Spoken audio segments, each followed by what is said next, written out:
up here! I voted for you! Wait a minute. That guy on the grassy knoll's got a gun. He's gonna shoot the president.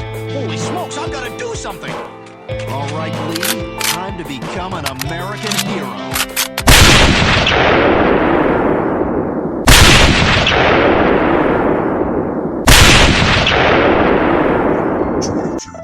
Network, Indianapolis Media proudly present to you the Lone Gunman Podcast with your host, Rob Clark, where research comes to shine and myths come to die.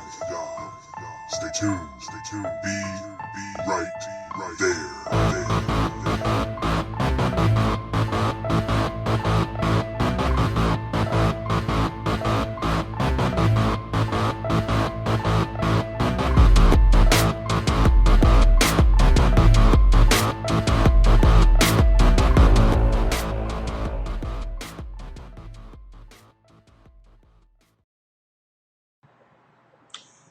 This is addressed at all the scummy Dylan fans out there who fucking hate me. And they figure, hey, the more I hate Weberman, the more I like Bob Dylan. But I got news for you. Dylan wouldn't be around today if not for me. He fucking told me that his career was in decline. And he also repeated that in Chronicles. Or in the early 1970s, he was deeply in debt. And it was my shenanigans that brought his career back to life.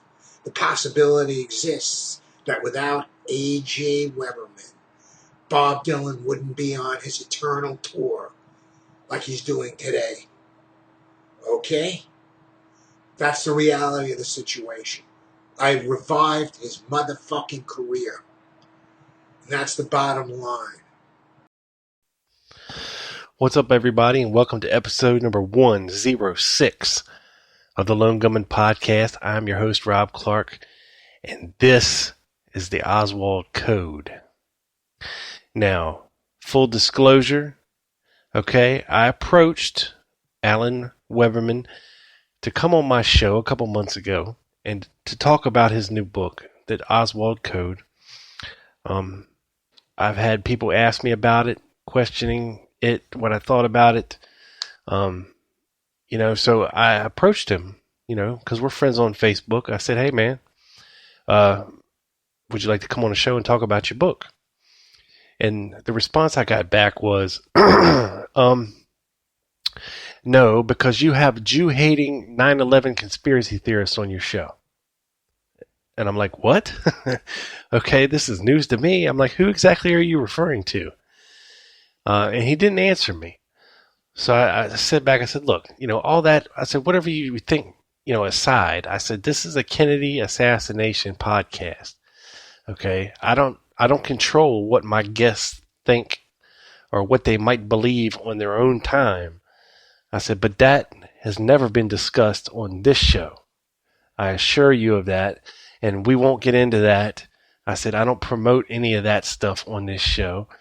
I said, it's purely Kennedy assassination stuff. I said, and you've talked to guys like Jerry Hemming, guys like Lauren Hall, guys like Frank Sturgis.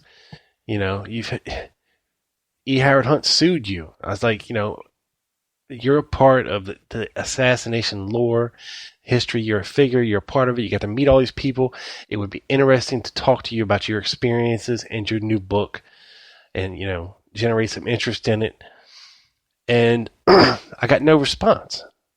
So, fast forward a couple months, I now have in my hot little hands, hot off the presses, the Oswald Code by Alan Jules Weberman. Okay? So, we're going to be talking about it tonight. And I played the little clip for you at the beginning of the show, for those not familiar with A.J. Weberman, just so you can catch a little bit of a glimpse of his personality. He's not the nicest guy in town. And if you look up any of his interviews, with Jerry Patrick Hemming, you can catch some more of it. And I will post a video over on tlgpodcast.com of A.J. Weberman talking about his new book, The Oswald Code. It's about 12 minutes long, so you can hear it from him in his own words. Okay, because I want to be fair here. Because what you're going to hear today is my opinion of this book and the information contained within it. Now, A.J. Weberman himself has put a lot of this stuff out on the internet, on YouTube, on websites, and it's not like I'm going to be giving away any secrets or, telling you anything that you won't have to buy the book for, because honestly, the book contains some very high resolution, large scans of Oswald's address book. And I'm talking damn near every page in it. It's loaded with documents, pictures, photographs, and we'll get into all that, I promise. So just for that alone, I would highly recommend, if this is the type of thing you want to check out, to get his book. I'm not recommending anybody doesn't get his book. It's good to have it for reference, because there's a lot of good information in it. There's documents in it. There is, like I said, high resolution scans of Oswald's address book.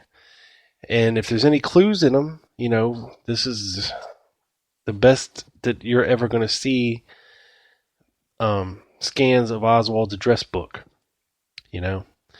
And right on the cover is a picture supposedly developed from Minox film found among Lee Oswald's possessions at Ruth Payne's garage. Undeveloped, there was 2 rolls of undeveloped Minox film, and A.J. Weberman had them developed.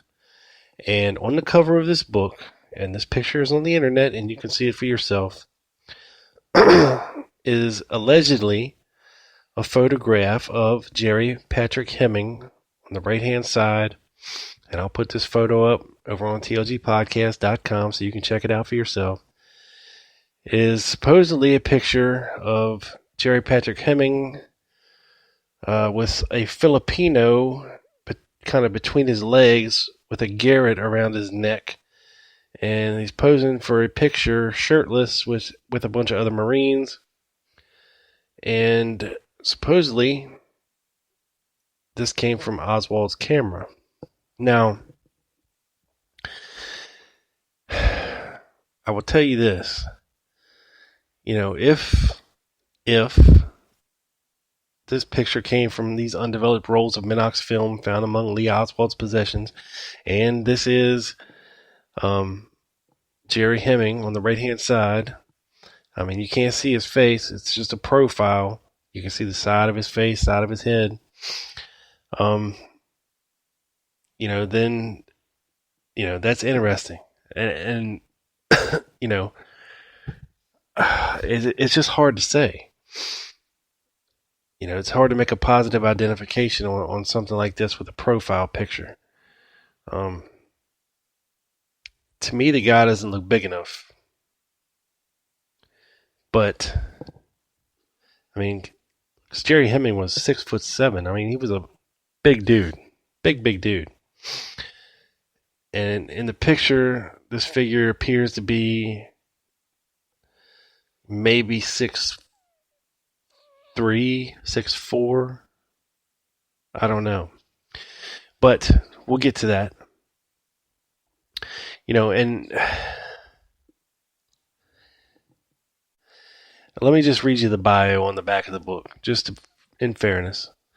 The Oswald Code is based upon the 3 most important pieces of evidence in the November 22nd, 1963 coup d'etat in America. Oswald's address book, the photographs of E. Howard Hunt, Frank Sturgis, and David Christ disguised as tramps, Being detained an hour after Kennedy was assassinated, in the photographs I had the National Archives develop from a roll of undeveloped Minox film found among Oswald's possessions. The address book contains the names of the men Oswald was working with prior to being used as a patsy in the Kennedy assassination. Well, there's a big typo. Disguised as Russian words. There are just too many for this to be a coincidence. A.J. Weberman worked as a researcher for Congressman Henry Gonzalez and for Senator Richard Schweiker in connection with the assassination of JFK. Weberman coined the words garbology and Dylanology, which have found their way into the American lexicon. The man who invented the Lee Harvey Oswald legend, Jerry Patrick Hemming, was a de facto co-author, as was E. Howard Hunt, who sued Weberman, giving Weberman federal subpoena power, which allowed him to depose the figures he suspected of complicity in the coup. Hunt made a deathbed confession to his son St. John, admitting he was part of the big event that he had earlier denied in the lawsuit. So, I'm assuming Weberman feels vindicated for that. Now, before we get to the book, okay, I want to cover some things that, proof. It's always good to have documentation on things. And I will say this for Weberman, he provides it. Okay. Now, back on November 26th, 1963, we have a property clerk's invoice receipt, Homicide Bureau, Dallas Police Department of J.P. Adamczyk, R.S. Stovall, and Gus Rose. And this lists some of the stuff that was found in Oswald's rooming house. And among these were articles including some of these words I can't really make out. Nippon Gokugu binoculars, whatever the hell that is. And one Sunbeam 7x10 screen. 3 rolls 35mm colored film expired. 2 unexposed rolls 35mm colored films. 1 roll 620 plus X film exposed. 1 leather case with stereo realist filters. Rolls of undeveloped Minox film, 2 rolls of apparently exposed Minox films. Okay, and this is just the partial police inventory. So it's right here in the Dallas property clerk's receipt of articles taken from his rooming house, or I guess maybe found in the garage, of Ruth Payne on November 26th, 1963. And I'll post this over on the website too so everybody can see it. Now, in 1978, June 12th, the United States Department of Justice, FBI, sent Mr. Weberman a letter. And in it says this: Dear Mr. Weberman, reference is made to your Freedom of Information Privacy Act request for copies of the photographs developed from the Minox film found in the personal possessions of Lee Harvey Oswald by the Dallas Police Department. Enclosed are copies of the photographs from our files. Inasmuch as the material you requested is of great historical interest, these pages are being released to you without excisions. Sincerely yours, Alan McCrate, Chief Freedom of Information Privacy Act Branch, Record Management Division, FBI. Okay? And I'll put this up over there because that's interesting. So, legitimately, we have proof that A.J. Weberman obtained, or that there actually was, undeveloped rolls of Minox film found in Oswald's possessions, and that A.J. Weberman did have them developed through the FOIA request, and they were sent to him. We have documentation from the FBI. So there's that. Now, here's where things start to get a little murky in this book. Steganography. It's the art of hiding information in plain sight. Steganology is science of unearthing steganographical content. The advantage of steganography over cryptography alone is that the intended secret message does not attract attention to itself as an object of scrutiny.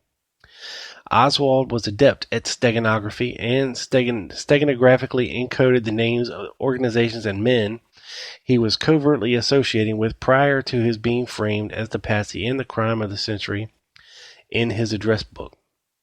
Using the steganological method, he was able to decode the address book and crack the Oswald code, thus revealing these incriminating names for the first time. Okay? Now, steganography is nothing new. It's been around for a while. And, for example,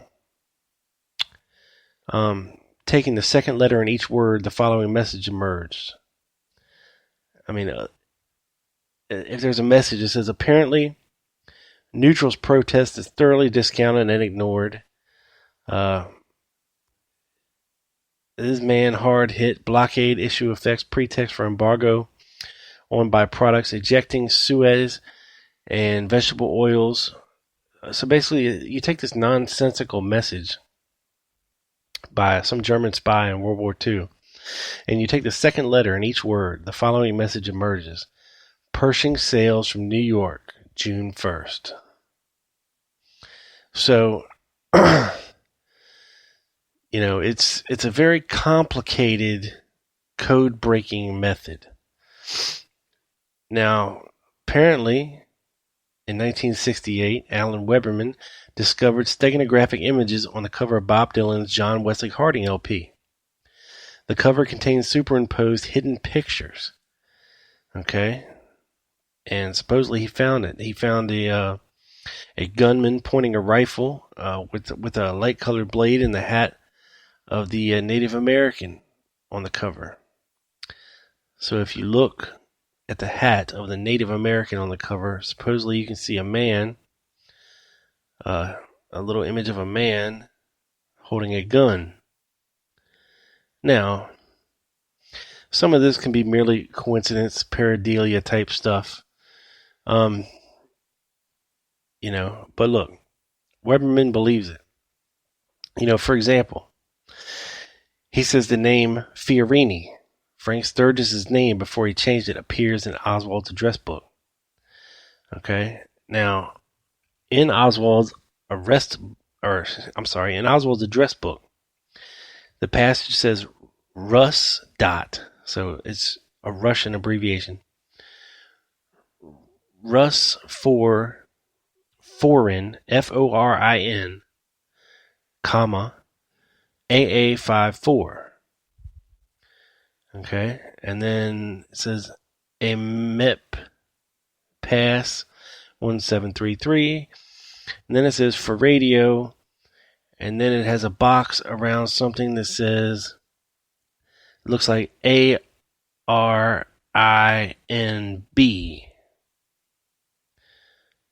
or like Marina, or I don't know what, some of it's scratched out on the ends.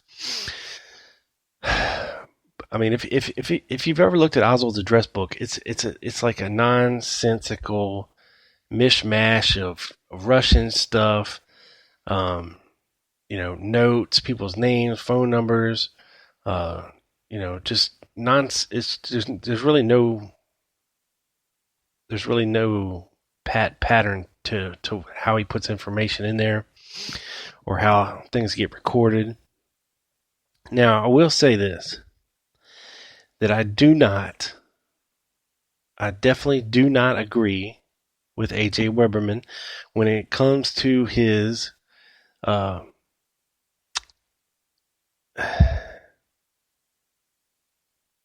when it comes to his analysis of the tramps, okay, I don't believe that he has it correct that it's E. Howard Hunt and Frank Sturgis and David Christ.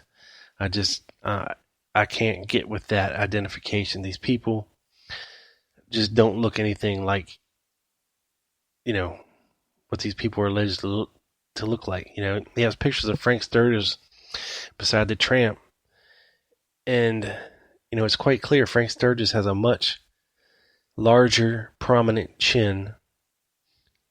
His ears are larger than the tramp. His face, when you look at his eyes, they have his brow line kind of slopes upward from both sides, and the tramp's is more flat across, like a Frankenstein type brow. This tramp's got dark circles under his eyes, and Frank does a little bit, but not to the extent that this guy does. And the noses, I don't believe are a match. This tramp's got lines, smile lines, and Sturgis really doesn't. To me, it's just not a match visually, and neither is the Hunt, neither is the E. Howard Hunt identification. And I talked about all this back in December when I did a show called Hunt and Sturgis, putting most of these rumors and myths to bed. So if you want to go back and listen to that, you can get my full analysis on that. But back to the book, the Oswald Code.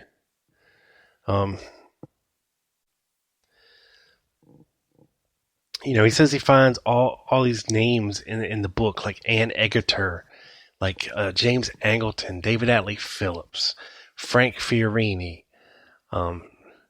E. Howard Hunt. He claims to find all these names in Oswald's address book. And I'm sorry, but to me, a lot of it is a real stretch. Now, he lays it out and he explains it in his own way, in his own little steganographic way, of what we're looking at here. But, I really don't know what to make of it. I mean, this is, quite frankly, out of my realm of understanding.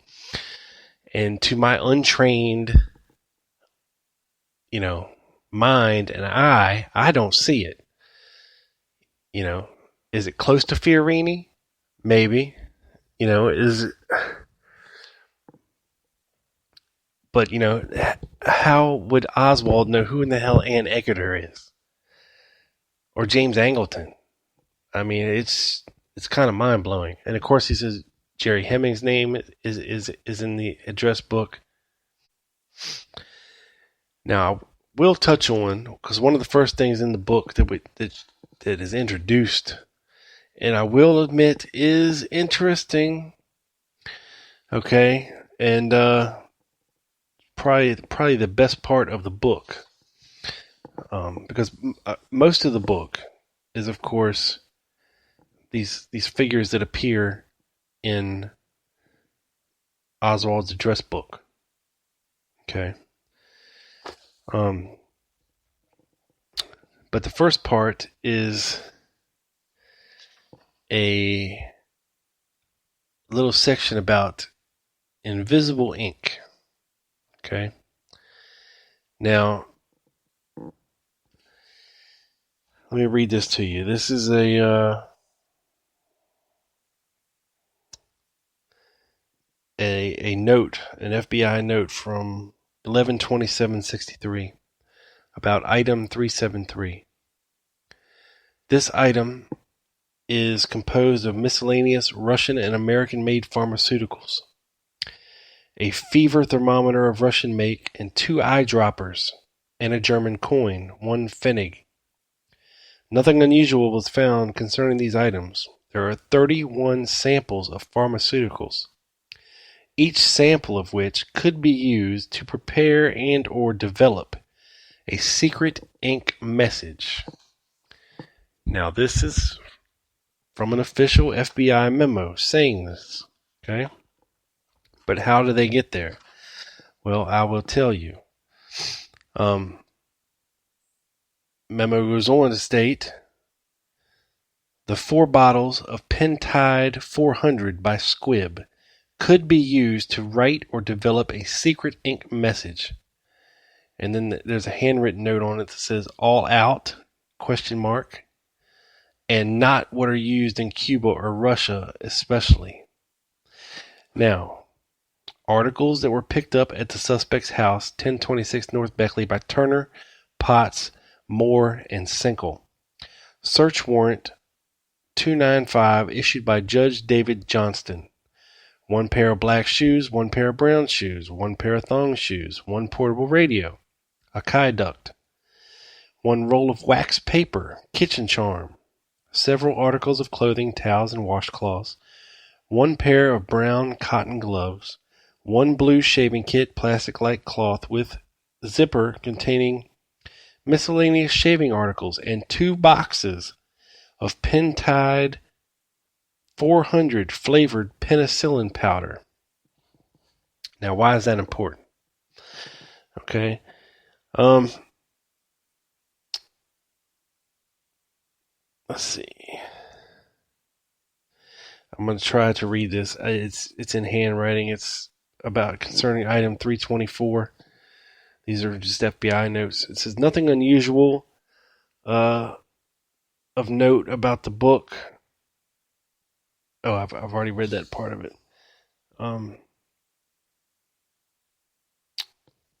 But it goes on to say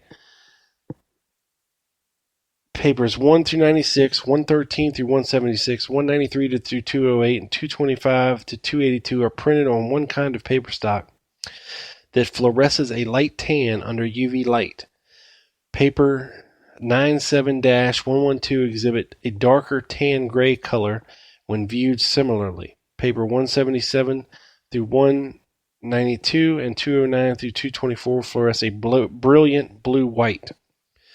The possibility cannot be eliminated that 1 or more pages of the book have been treated to serve as sophisticated carbon for the preparation of secret ink messages. And this is from November 27th, 1963. So it's very, very interesting. Very, very interesting to suppose, that he was using a secret code using invisible ink. And, it's quite possible because this Pentide, this penicillin powder, when mixed with other certain chemicals, you could write with it and it would dry clear. And then when a heat or a light source, that generated heat was applied to like the back of the paper, this ink would come back out. It was just like, I don't know if they still have it or not, but when I was a kid, they used to have, these little gag things like disappearing ink pens. You could squeeze it on somebody's shirt as a joke and they'd get all pissed off and then it would go away because it was disappearing ink. They used to sell these in little gag stores. You could find them next to the whoopee cushions or, the little shock buzzers, stuff like that, fake dog poop, vomit, things like that. And everybody got a laugh out of it, blah, blah, blah. But, this stuff does exist. And back then, in 1963, Oswald would have thought that he was, some super secret spy using disappearing ink to hide messages. Now, the one criticism I do have of the Oswald Code book is that there's no examples to be brought to the public to where AJ can say definitively, this is an invisible ink message. When held up to the light, you can see it. It'd be interesting to know if any were found and what they actually said. This is just the FBI speculating, because they knew that you could make invisible ink using this peptide powder mixed with some other common household chemicals to make disappearing or invisible ink, and it, write secret things.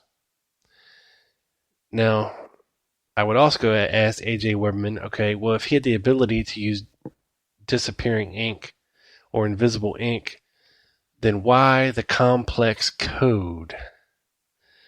With the names and this and stuff. Like the one thing it says like editorial director, but then Weberman says no, it says Ed Torres, director, or something like this. Instead of editorial, it's supposed to say Ed Torres, who I think he mixes up with Bernardo de Torres, but that's a whole nother issue. Another interesting thing, okay, when you combine that Oswald had a Minox camera, which is, let's face it, a spy camera for all intents and purposes, and you combine that with the fact that he had elements that could be used to mix together to make disappearing or invisible ink in his possession, and then you also have his reference to, in his address book, so before he left for Mexico City, Oswald prepared a resume of his radical activities as his bona fides for being granted entrance into Cuba. He hinted he had done spy work for the Soviets involving microdots. He says, I have worked in the Jaggers-Child Stovall Typographical Company at 522 Browder Street in Dallas, Texas. I worked from October 1st, 1962 to April 1st, 1962. I am proficient in the photographic arts known as reverses, transpiracial line modifications, forgeries, squats, blow-ups, and miniaturizations, microdots. I have submitted and been commended for photo work for the party. I am familiar with layout and artwork and am acquainted with cold metal and hot metal processes in printing. Now, we have A, his tax returns from Jaggers-Child Stovalls. B, letters commending photo work by the party.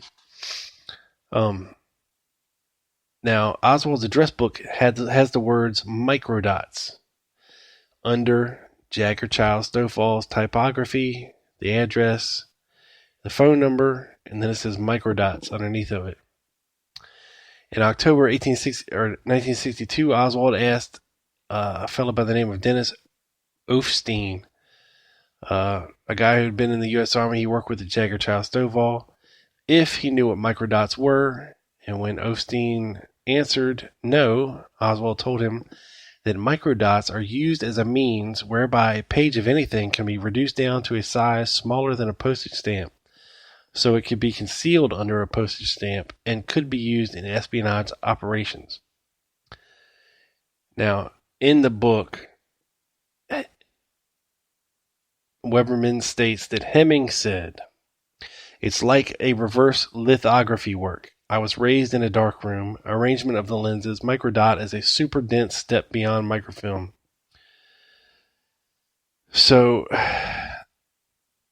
then it goes on. An FBI document dated October 2nd, 1964 revealed that the Bureau examined photographs of Oswald in the USSR and his Russian books for microdots, but found none.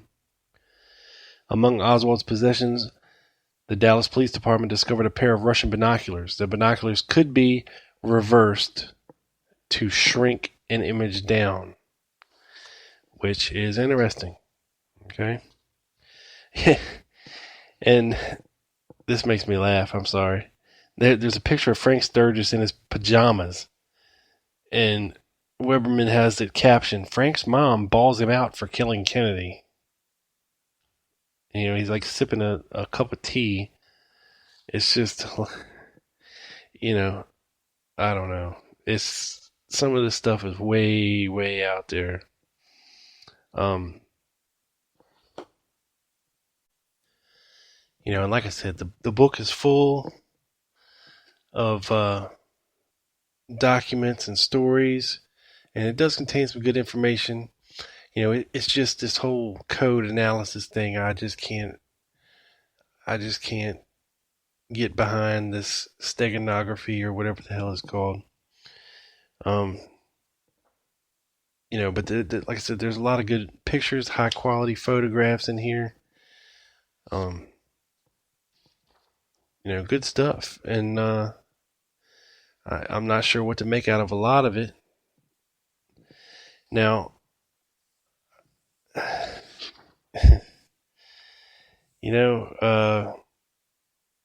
Judith Baker, she claims a lot of things in Lee Oswald's address book are about her, such as there is a picture, supposedly of a layout of her apartment in New Orleans.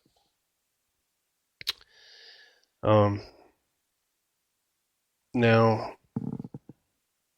in this one, in Webman's book, he seems to think that the picture is actually a map of General Edwin Walker's house. Okay. Now, in April of 1963, supposedly Hemming convinced Oswald to take a pot shot at Walker, because Hemming knew that after the JFK assassination, the assassination attempt would rebound to General Walker's benefit. Walker was helping Hemming out with money throughout the spring and fall of '63, and Hemming had visited Walker and gave Oswald a floor plan of Walker's house. Hemming gave me a copy of one of his letters to General Walker. It says this: Jerry Patrick Hemming, in care of Howard K. Davis, Miami, Florida, to General Edwin Walker, 4011 Turtle Creek Boulevard, June 28, '63. Please convey my best wishes to your family and friends. I hope this letter finds you enjoying good health and work. On behalf of the men that serve in our instructor teams and many others that serve in supporting roles, I want to convey the sincere gratitude of the entire paramilitary liaison group for your rapid response to call for assistance. I received the $600 via Western Union later in the evening, the same day of my telephone call. Yesterday I received your check of the same amount, which I am enclosing for return. So here we have proof that Walker is feeding money to Jerry Hemming mid-1963. And supposedly this drawing of General Walker's house in Oswald's address book came from Hemming, or information provided by him. So there's that. Now, an interesting thing, he has a picture of a photograph of the back of General Walker's house that was found among Oswald's possessions. The famous one with the car license plate cutout.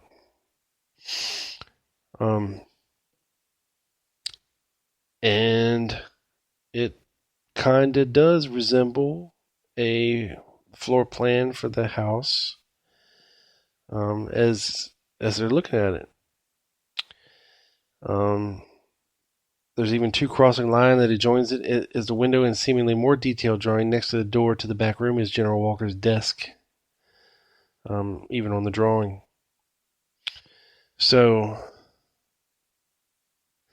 there's a lot of good little tidbits of information here. A lot of good pictures that are really hard to find, that are high quality, such as close up of the windowsill of General Walker, where the bullet came in.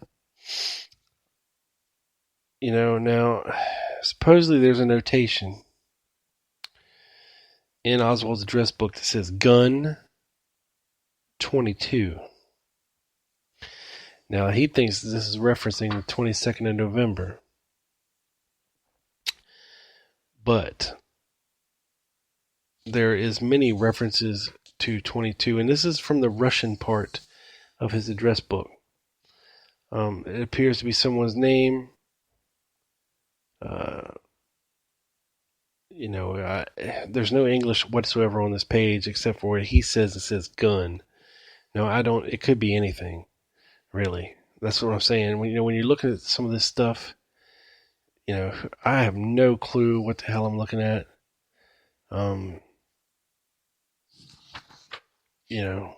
Could be anything. So,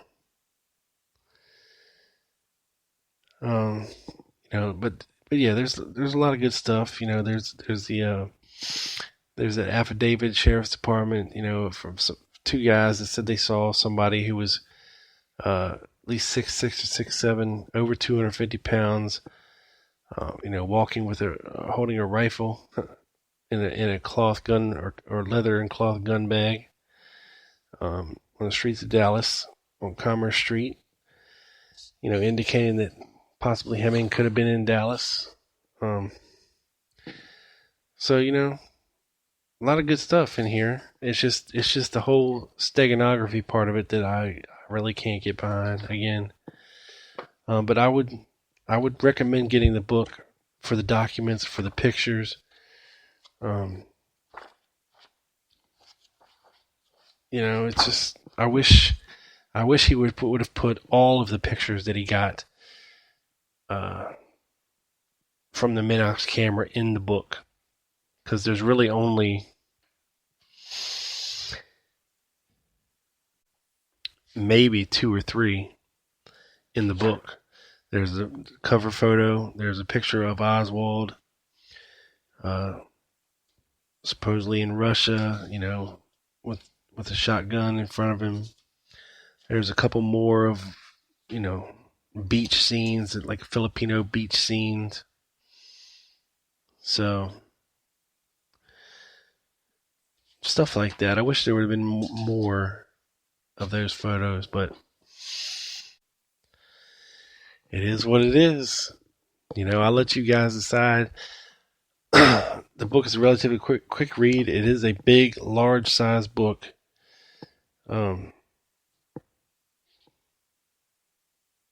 I guess it's printed on demand in Delaware. But yeah, if you're into this kind of thing, obscure books about the Kennedy assassination, or you just want to add it to your collection, I would say do it. I've got it in mind now. It is, the book is about 300 pages long, including the index. It's a nice big book, glossy cover. Like I said, good photos, documentation inside. And, some interesting things in there to think about. You got the invisible ink. You got Minox camera, undeveloped film. And then they tried to go back and say that there was no Minox camera, that it was just a light meter. But it says right there on the property receipt, rolls of undeveloped Minox film. And an FBI letter proving that the FBI sent Weberman copies of this film. So, take it for what you will and add it to the puzzle. Now, next week, folks, I got something big planned, and some people aren't going to like it, but it needs to be done. So make sure you tune in next week, because hopefully, if all goes well, I want to actually have 2 guests on the show. A first for me, because I don't think the Hemming Kaiser thing was exactly. I was more like a referee, you know what I mean? But this will be me and 2 other guys, and we will be talking and discussing one of the most prominent figures associated with the case, Mr. Mark Lane. So make sure you tune in for that. You're not going to want to miss it. Head over to tlgpodcast.com for more about this show and to see pictures, videos. I'll put links up to Weberman's websites. I don't want him to sue me for posting any of his photographs or anything, but if I get a cease and desist, I'll take them down. But, you know, it is what it is. Anyway, I just want to get that out there because a lot of people have been asking me about what I think about his book or him in general and his work associated with the case. And there you have it, folks. In a nutshell, I don't agree with his coup d'etat in America.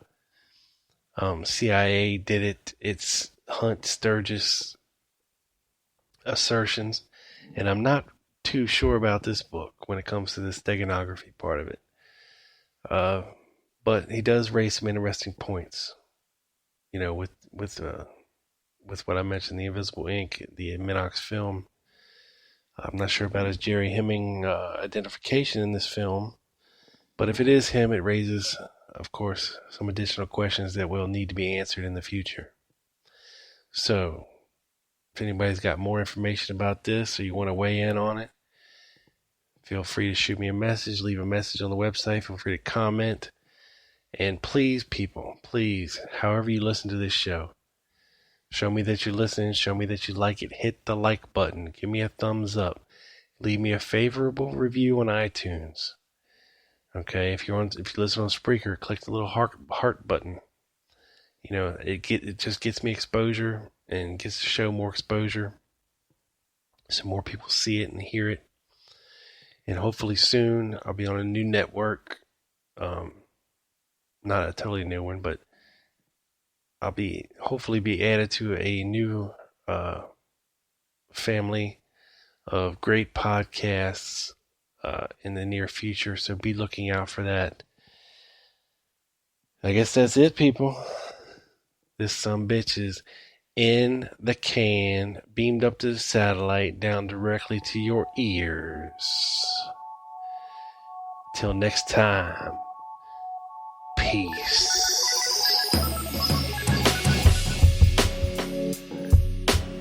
Benjamin Banger, freemusicarchive.org.